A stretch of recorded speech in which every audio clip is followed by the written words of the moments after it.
ప్రాంతం కంటే కూడా అధ్వాన్నంగా తయారైపోయింది. మొత్తం కర్నూలు చుట్టూ మురికి నీరు నిలబడి మురికి కూపంలో నివసించే పరిస్థితి కనిపిస్తూ ఉంది. ఎక్కడ చూసినా దుర్వాసన.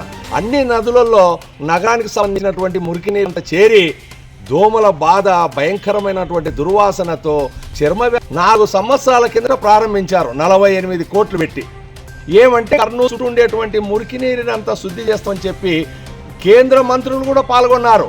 కానీ ఇప్పటికీ 4 సంవత్సరాలైన 40% కూడా పూర్తి కాలేదు. మొత్తం అటు ఒక్కెరవాగు, అందిరి, కేసికినాలు, తుంగభద్ర మొత్తం మురికి నీళ్లతో నిండిపోయినాయి. ఎక్కడ చూసినా దుర్వాసనే.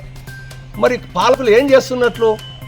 కార్పొరేటర్లు పట్టించుకోరు, ఎమ్మెల్యేలు పట్టించుకోరు, మంత్రులు పట్టించుకోరు. ఇప్పుడు రాష్ట్ర కేంద్ర మంత్రులు కూడా ఏమంటే శిలాఫలకం మీద పేర్లు వేయించుకోవడం, ప్రారంభించడం, పత్రికలకు పోజులు ఇవ్వడం, పోవడం తప్ప ప్రజలు ఎంత ఇబ్బందులు పడుతున్నారు. దీన్ని తొందరగా పూర్తి చేద్దాం, వాళ్ళ ఆరోగ్యాలు కాపాడేటువంటి ఏ మాత్రం కూడా బాధ్యత లేకుండా బాధ్యత రహితంగా వస్తూ ఉన్నారు.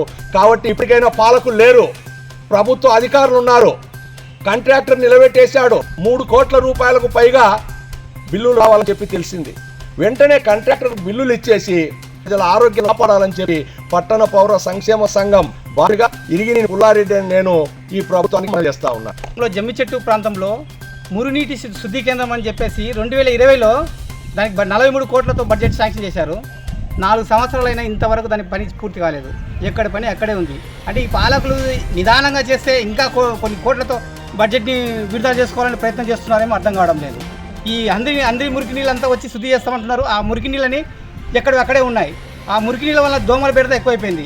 వాసన, దుర్వాసన ఎక్కువ అయిపోయింది కర్నూలు నగరంలో. ఈ వాసన నుంచి కర్నూలు ప్రజలకి అనేక రోగాల బారిన పడిపోతున్నారు. దీన్ని పట్టించుకునే నాదుడే లేదు. ఇంతవరకు అర్థం కావడం లేదు. ఈ అధికార పక్షం ఏమో ఈ డబ్బుల కోసమే పనిచేస్తున్నారు. కానీ డబ్బులు మాకు ఎక్కడెక్కడ వస్తాయని చెప్పేసి ఈ చుట్టుముట్టు ఉన్న చెట్లను కొట్టేసి ఏదో రోడ్లని అడపదడప రోడ్లు వేసి డబ్బులు దండుకుంటున్నారే కానీ మన ప్రజలు అనలేదు. మేము అదే ఈ ప్రభుత్వాన్ని డిమాండ్ చేస్తున్నాం.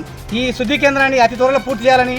లేని పక్షంలో ఇప్పుడు వచ్చే ప్రభుత్వాలు ఏవైనా సరే ఆ ప్రభుత్వాలకు వ్యతిరేకంగా మేము పోరాటం చేస్తాము. దీన్ని పూర్తి చేసేంత వరకు వదిలిపెట్టే ప్రసక్తి లేదు. పట్టణ పౌర సంక్షేమంగా చెప్తున్నాము. తరిగిరి అండి మాది.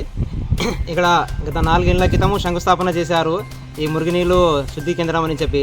ఇది ఇంకా పూర్తి కాలేదు. మళ్ళీ తుంగభద్రలో ఇంకోటి శాంక్షన్ చేస్తున్నారు. ఈ కల్లూరు దగ్గర ఉన్నది అది ఇంకా పూర్తి కాలేదు.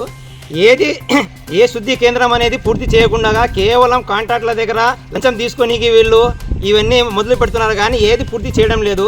ఈ ప్రభుత్వానికి మేము ఒకటే కోరుతున్నాము, ఇప్పుడు ఎన్నికలు వస్తున్నాయి అని మీరు వచ్చి ఏదో హామీ ఇచ్చి 4 నెలల్లో 3 నెలల్లో పూర్తి చేస్తామని చెప్పిపోవడం కాదు. ఇది కనుక తొందరలో పూర్తి చేయకపోతే చిత్తారు వీధి ప్రజానికం అంతా బయటకు వచ్చి రోడ్ల మీదకి వచ్చి మీకు వ్యతిరేకంగా పోరాటాలు చేసే దగ్గరలోనే ఉన్నాయని మీ అందరికీ హెచ్చరిస్తున్నామండి.